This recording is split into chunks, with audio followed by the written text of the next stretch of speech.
अस्सलाम वालेकुम, मैं समी इब्राहिम हूँ और आप देख रहे हैं हमारा यूट्यूब और फेसबुक चैनल। पंजाब असम्बली और केपीके असम्बली डिसोल्यूशन का मामला जो है उसका इम्पैक्ट मैं आज डिस्कस करूँगा और अब फर्दर क्या होने जा रहा है। इस वक्त भी जो पीडीएम है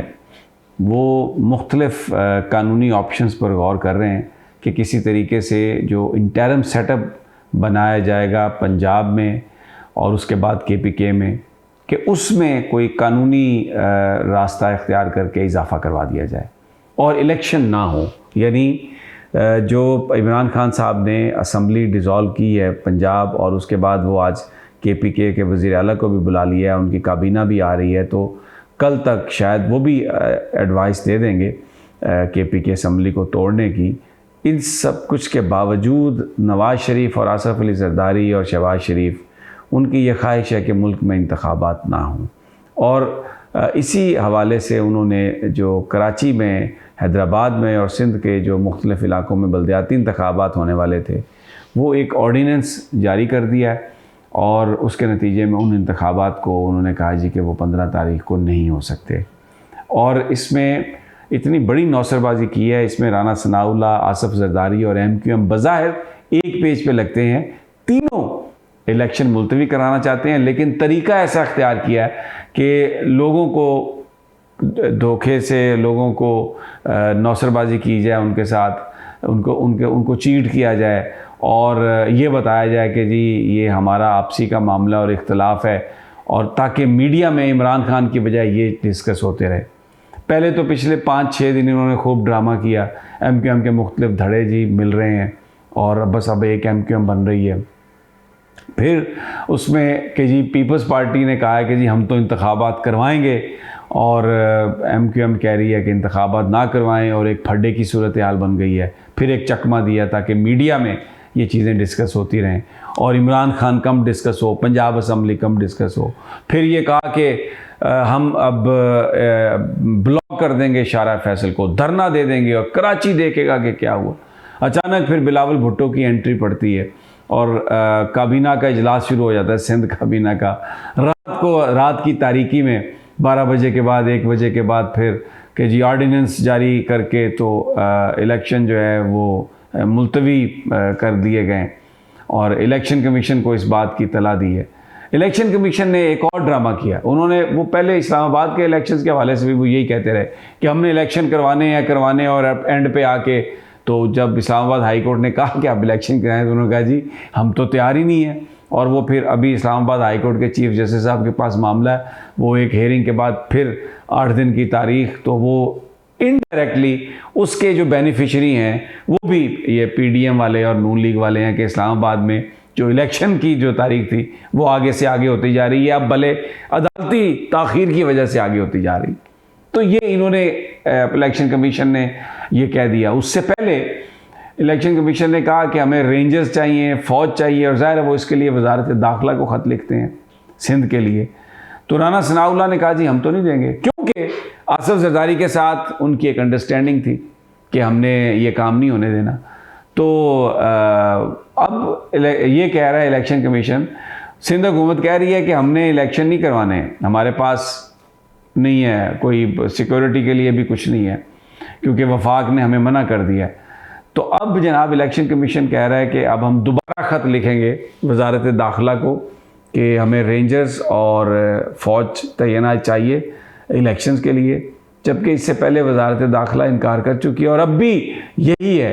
कि वो इससे इनकार करेंगे और ये इसी तरह मामला जो है वो आगे जाएगा। अब MQM पाकिस्तान ने भी आज इजलास अपना बुला लिया है। सारे वो जो चले हुए कारतूस जो पिछले 5-7 दिनों से आपको नज़र आ रहे हैं टीवी पर, और मुझे नहीं पता कौन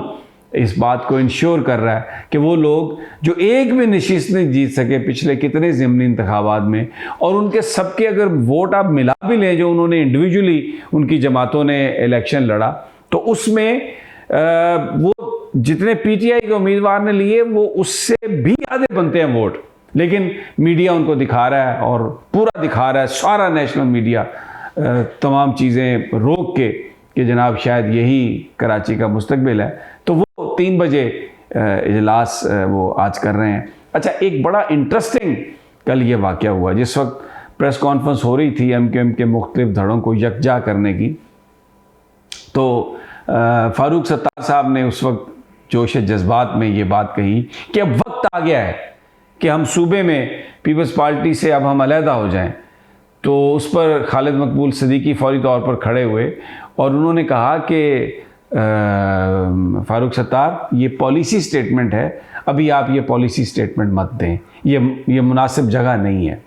और इससे पहले जब ये प्रेस कॉन्फ्रेंस हो रही थी, सब ने देखा पूरे नेशनल मीडिया पर, थोड़ी थोड़ी देर के बाद खालिद मकबूल सिद्दीकी को टेलीफोन पर कॉल आ रही थी और वो प्रेस कॉन्फ्रेंस में बैठे हुए हैं।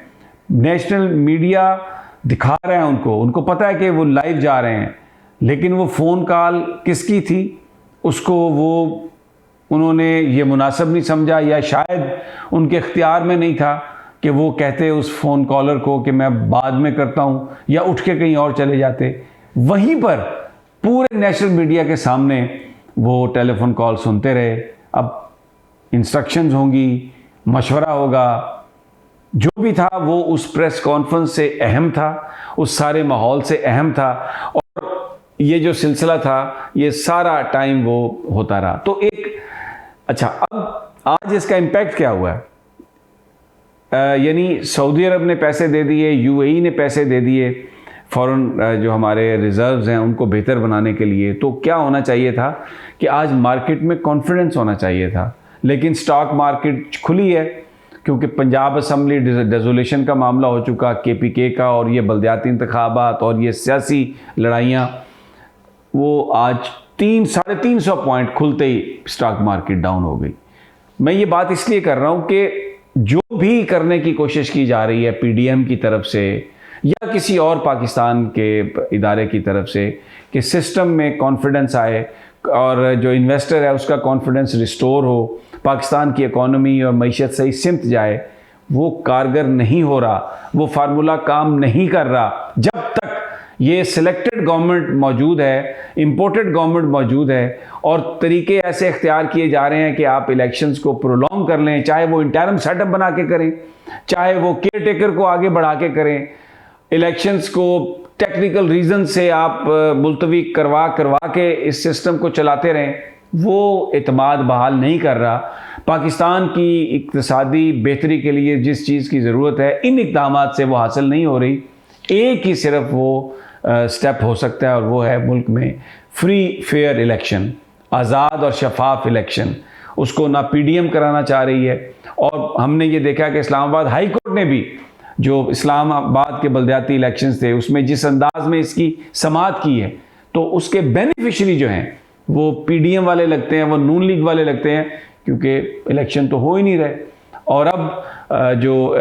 पंजाब में जो असम्बली डिसोल्यूशन हुई है और KPK में जो होनी जा रही है, उसमें भी स्पेकुलेशन है कि शायद कोई इंटरम सेटअप बन जाएगा और कोई कानूनी तरीका अख्तियार किया जाएगा कि यहाँ पर भी ये सूबाई इलेक्शंस भी रोके जाएं। ये जो कुछ भी हो रहा है, कोई भी इसको बंद कर रहा है, नून लीग कर रही है,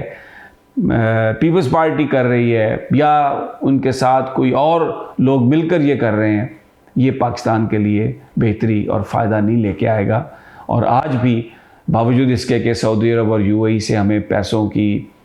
यकीन दहानी हुई है और तवक्को थी कि स्टॉक मार्केट ऊपर उठेगी, कुछ डॉलर की प्राइस नीचे आएगी, कुछ कॉन्फिडेंस रिस्टोर होगा, बिल्कुल नहीं, उल्टा हुआ। स्टॉक मार्केट डाउन,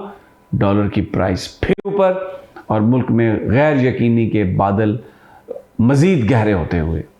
इजाज़त दीजिए, अगली वीडियो तक इंशाल्लाह जल्द मुलाकात होगी। अल्लाह निगहबान।